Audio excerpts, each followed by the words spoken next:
welcome everyone to the Unmuted podcast. My name is Jeff Waldman, founder of Scale HR and the host of Unmuted.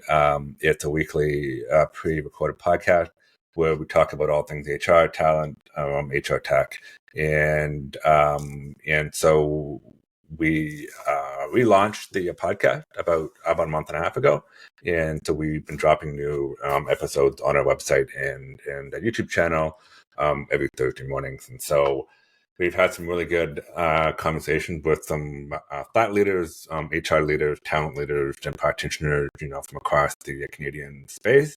And in this episode, it's actually a really good one. So following our theme of diversity, equity, and inclusion, this one is about taking a breath. Why slowing down matters in DE&I.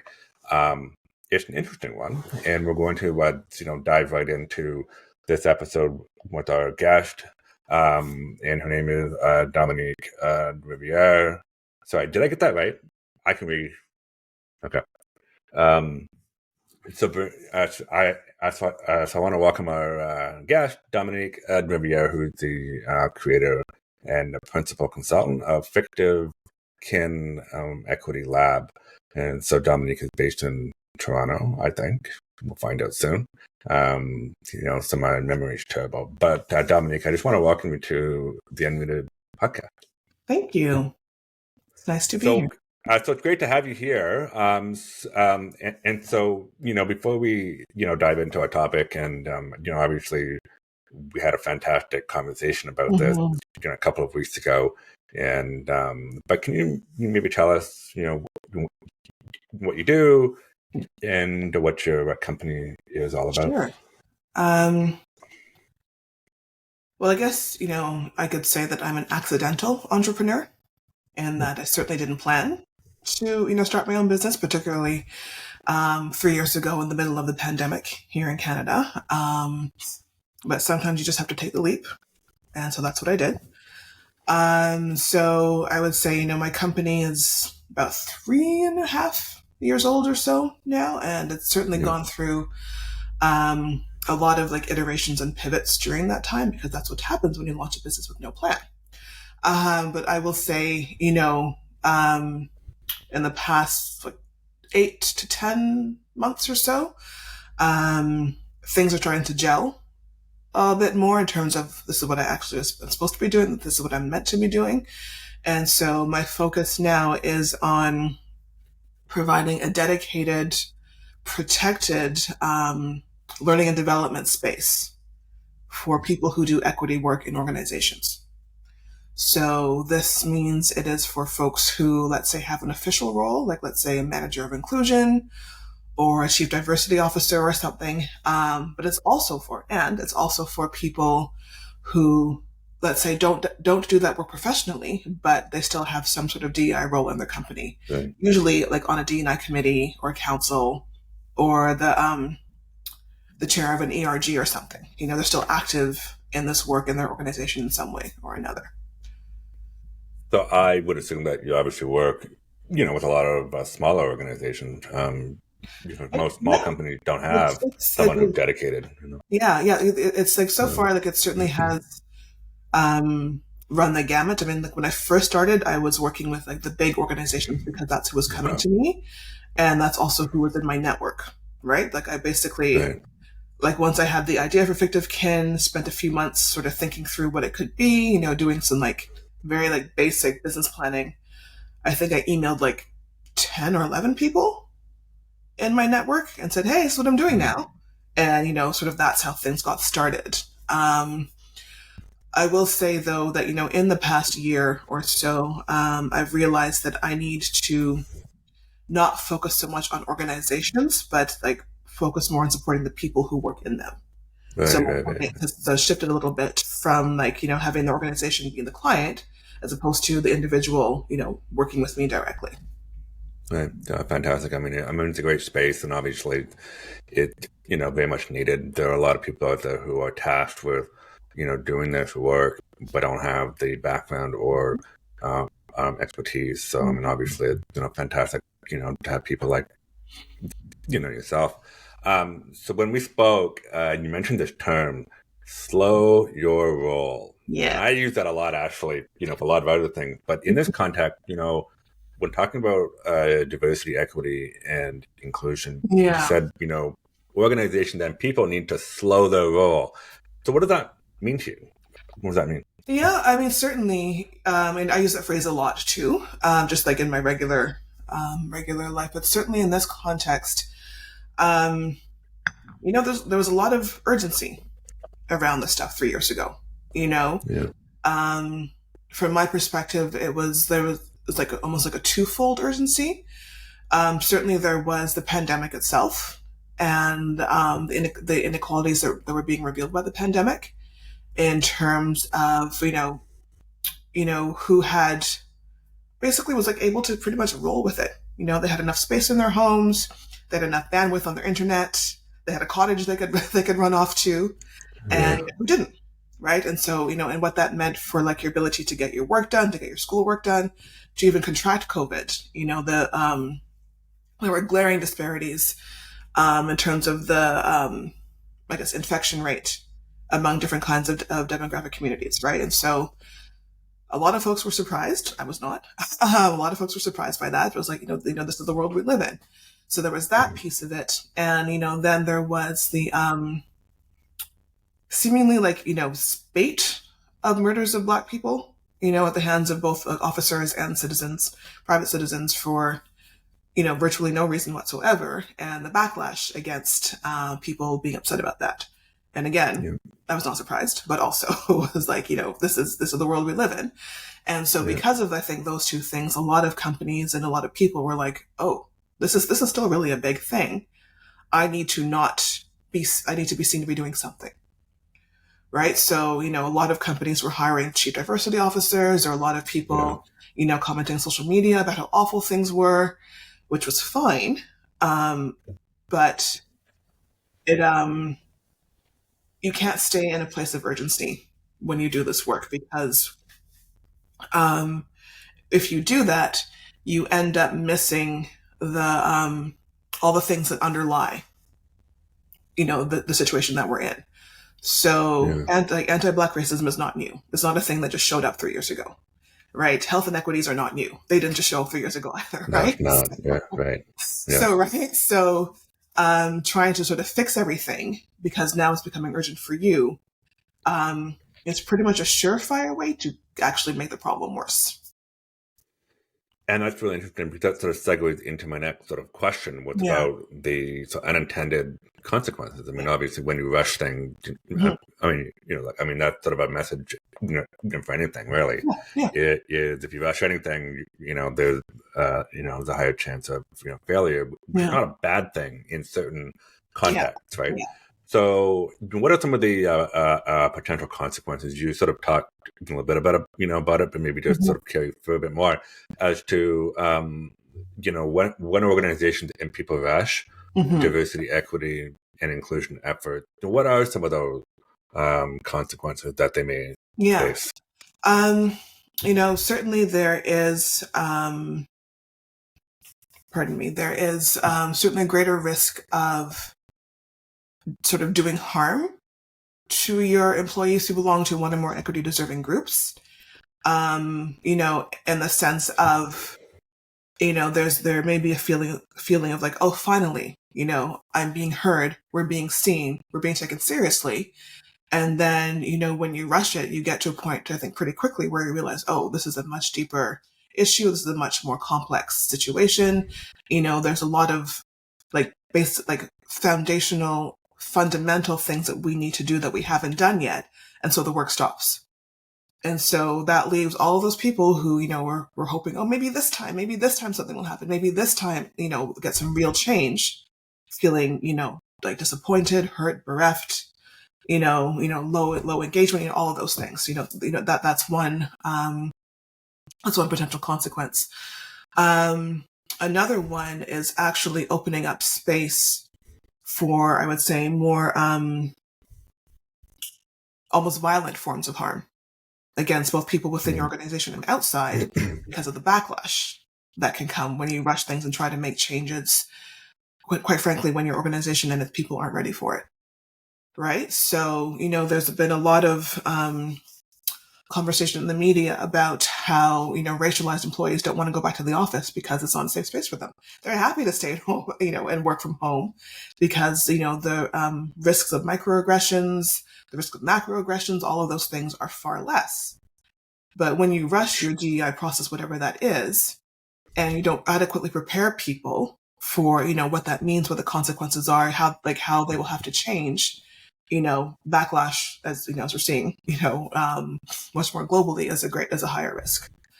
And I would say just that the third thing is that, when you rush, you don't put in, the systems, the practices, the knowledge opportunities that you need to be able to sustain the work beyond, that big sort of frenzied thing. It's like, that phrase they say, this is a marathon, not a sprint. When you're sprinting, it's like you could train for a sprint, a huge burst of energy, the adrenaline comes, off you go, you run your 100 meters or whatever, and you're done, and that's great. If you're long distance running, you cannot train the same way. You can't prepare yourself in the same way, right? You need different things. That's really interesting because I mean, this is not easy. This is not easy work, and it's not meant to be easy. Because if it was easy, then we would have it sort of figured out by now. Yes, it would be done already. Right, and I think you can sort of make that an argument, for anything in life. Mm-hmm. But in this case here, I've always been an advocate. Obviously, my own personal situation is a bit different. I'm hard of hearing, so that's sort of my experience, and obviously I come from that sort of point of view. But also having been in HR as well, and had to wear that sort of hat too. Mm-hmm.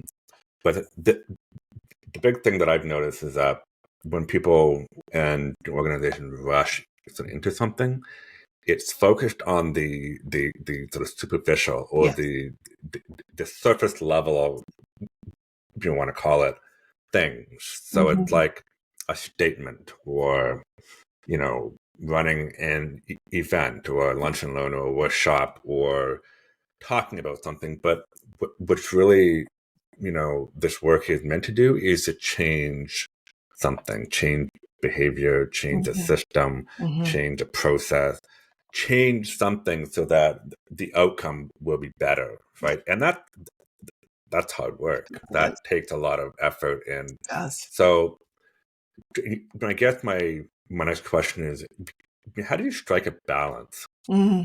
So when you're looking at, obviously, there's a risk of going too quickly, but there's a risk of going too slowly, right? So, if you take 10 years to do something that obviously is sort of light years. So is there a way that you kind of approach that to sort of do a thoughtful approach that kind of balances the urgency and the speed versus being smart and so calculated? Is there a way to do that?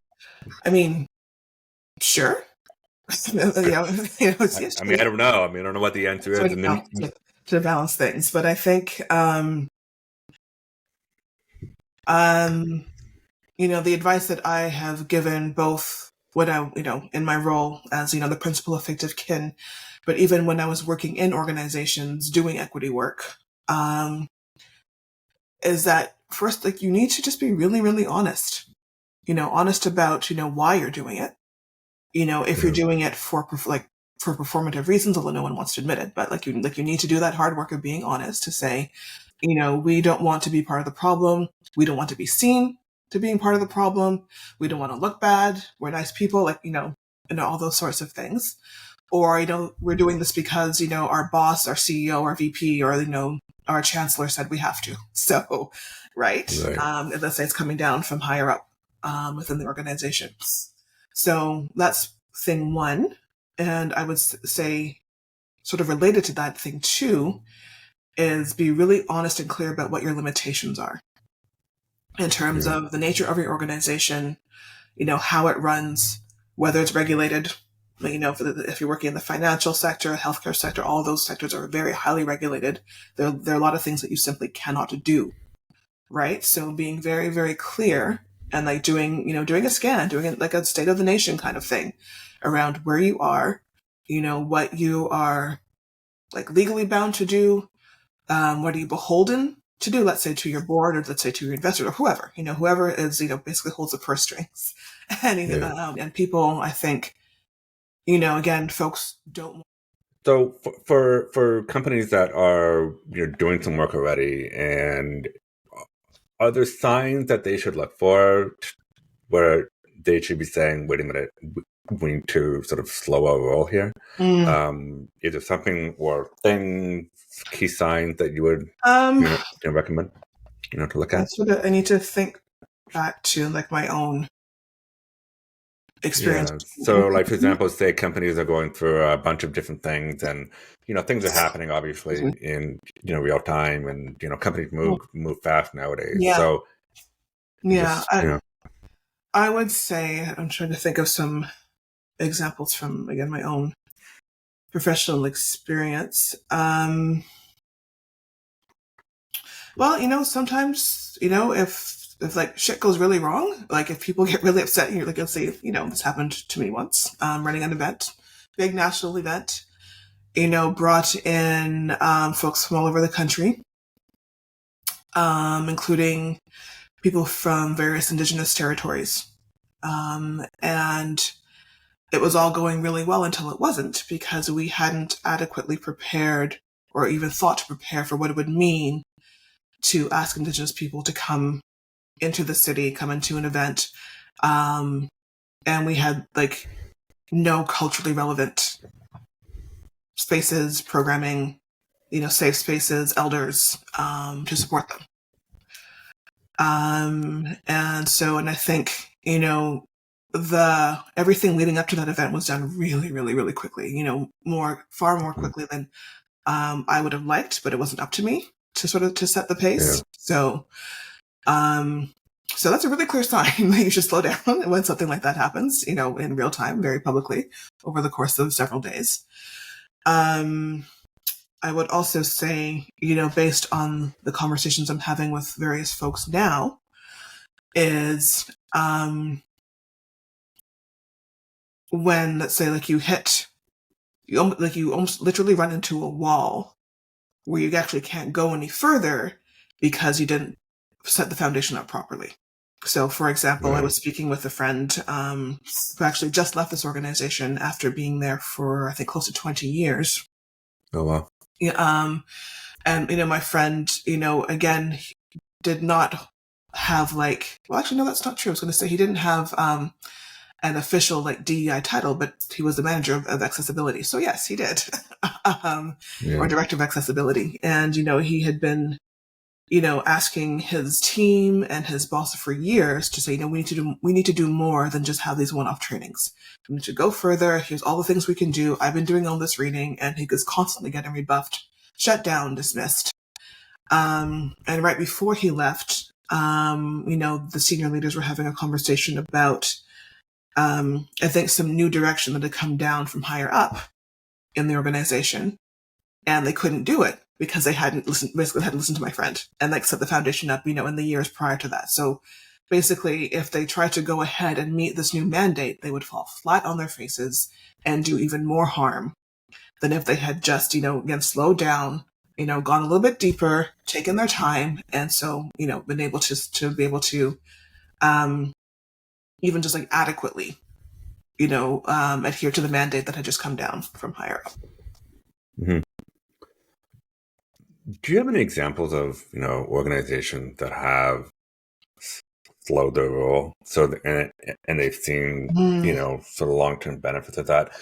We don't have to give names of organizations, but obviously people are always looking for, an example You froze. or a situation that they can kind of look at and say, yeah, so they did A, B, and C, and this was a positive outcome.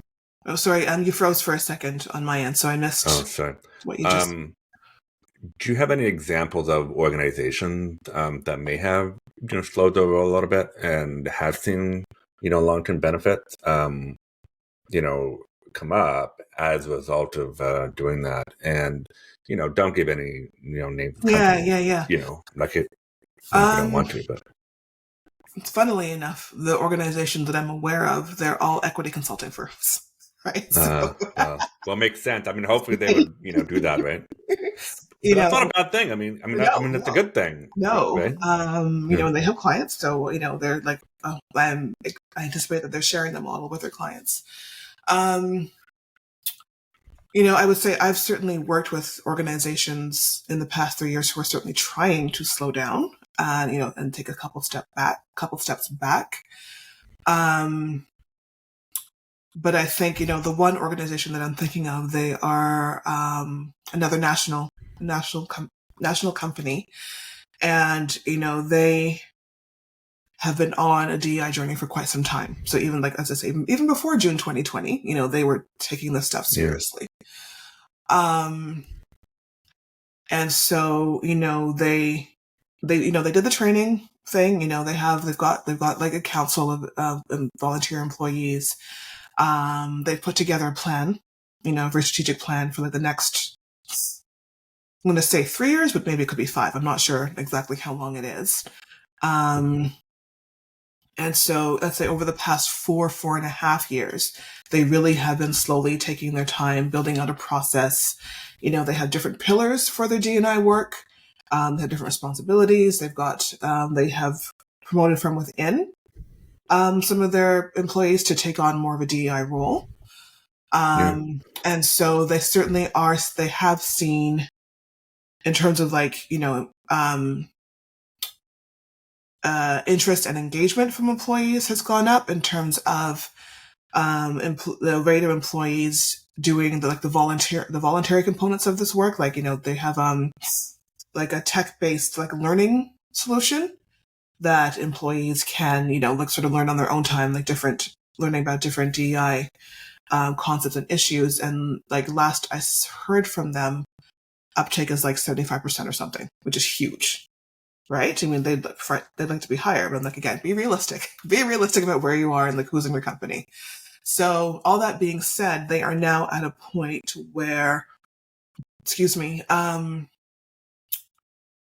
they are uncertain about maintaining that momentum. Because let's say they've climbed up, let's say, like, to the first plateau of a mountain, but they know they want to get to the next one.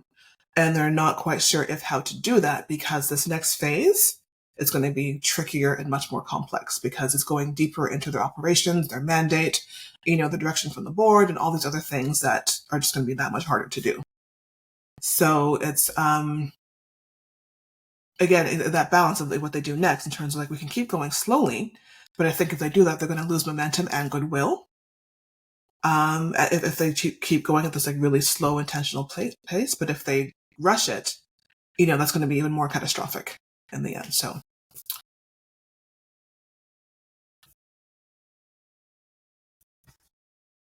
oh, now I can't hear you. No, I'm on mute. Oh, whoops! Why did I mute myself? Anyway, that's hilarious. This podcast, you need to unmute yourself. Yeah, well, that's the whole title of this podcast, right? And people ask me why I actually called it that. So being hard of hearing, a lot of my world was sort of muted, and of course I wear hearing aids, which helps. But so and then I did a secondary reason, which is, early in my career, I had a lot of discrimination against me based on my hearing loss, and so. Sometimes they would say it's a performance issue. I'm like, no, I just can't hear you. Yeah. So it's a different situation. So people are always trying to sort of mute me. And of course, I'm a lot older, now. And as they say, wiser, maybe. Again, I'm not sure about that. But I guess my sort of next question is really about, so there are a lot of organizations in my network, my clients and so on, that are smaller. Yeah. Okay. They don't have someone who is dedicated, obviously, to this function or this area of work.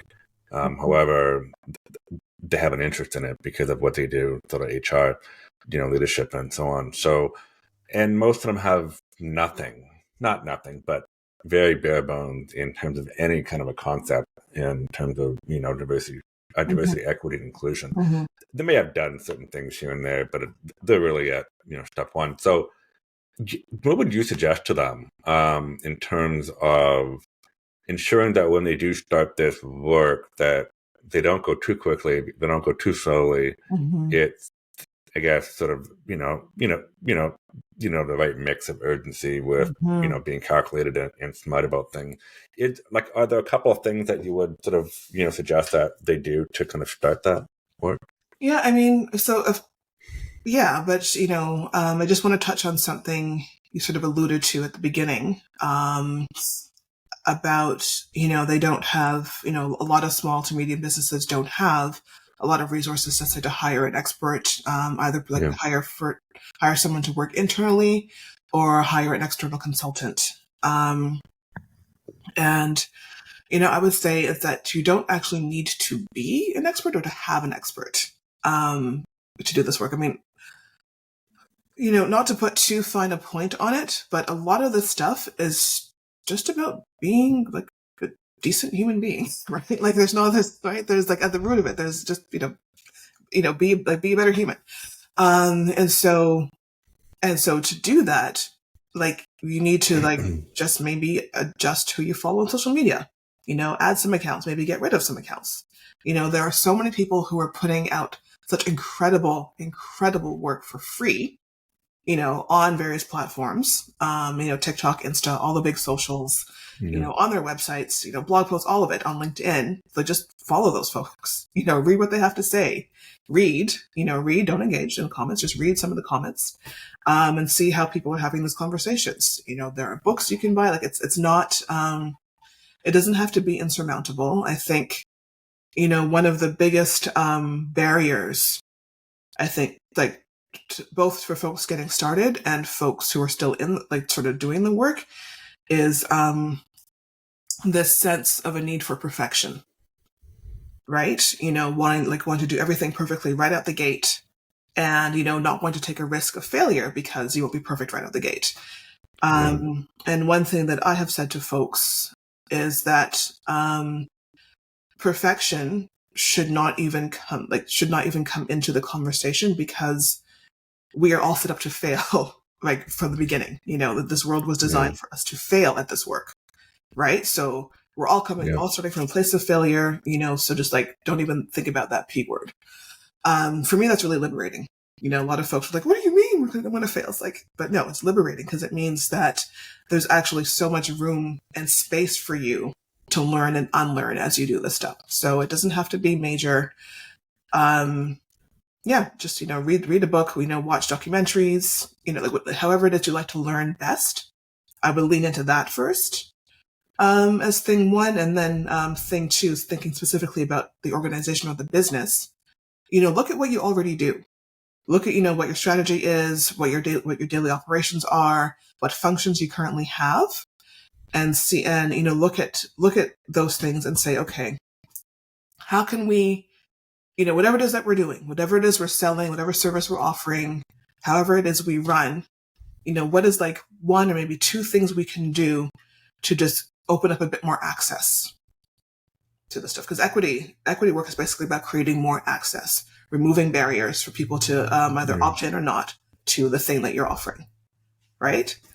And that doesn't have to be a big thing. That could be like, offering like a tiered pricing package, right? Boom, that's a great thing, right? It's not, doesn't have to be grand. It doesn't have to be perfect. It is what I would say. Yeah. You talked about just a couple of things there around profession, but also learning. Yeah. And so obviously people, oftentimes when they don't know something or they're not really educated on a certain topic, they have this fear of going into that sort of realm and, making a mistake and then sort of making themselves look bad in some way. I think that's just normal, human behavior. But if they take on a mindset that they just don't know what they don't know and they're learning and the way to start that, I've always, suggested it just ask questions. Yeah. I mean, if you ask a question, then someone on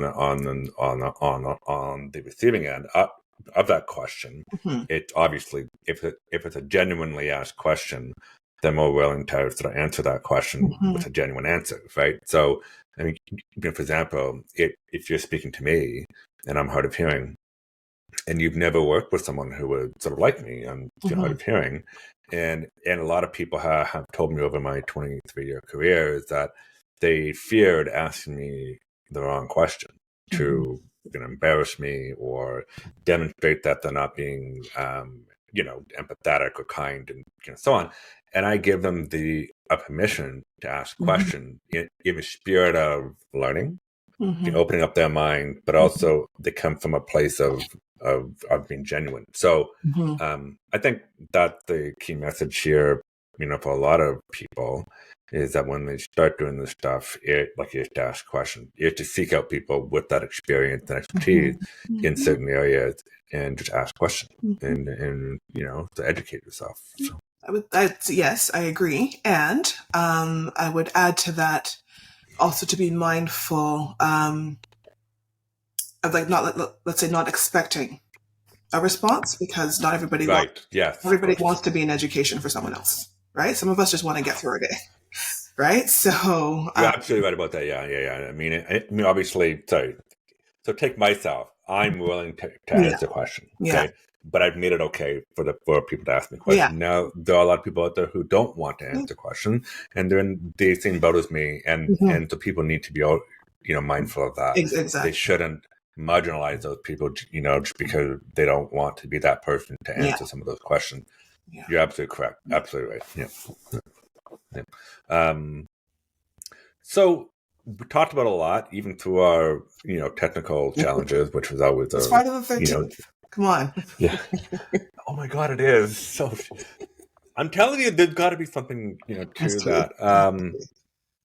Friday the 13th, and it's also October, which means that it's Halloween. So the month anyway. So there's got to be something going on there for sure. Dominique, I think we need to end this soon. Okay, if there's one thing that our viewers can learn from all of this, what we just talked about, can you share one thing, that you would want people to take away? Ooh, only one? No. Or two. I mean, you can go two.